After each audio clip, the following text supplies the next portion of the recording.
అలా వస్తున్నప్పుడు వెనక దుమ్ములు ఎగుస్తూ ఉంది, చూసారా? వెనక దుమ్ములు ఎగుస్తూ ఉంది అంటే అక్కడ ఆ రకంగా డ్రోన్ షాట్స్ కూడా అండి అసలు మార్వెలస్. అంటే ప్రభంజనం అది అక్కడ చూడండి ఎట్లా లెగుస్తుందో దుమ్ము.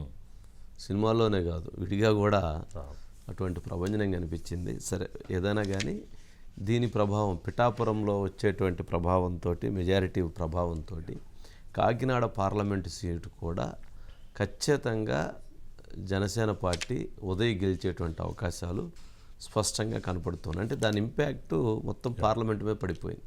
పిఠాపురంతో పాటు చుట్టుపక్కల ఉన్నటువంటి నియోజకవర్గాల మీద ఇంపాక్ట్ పడిపోయింది.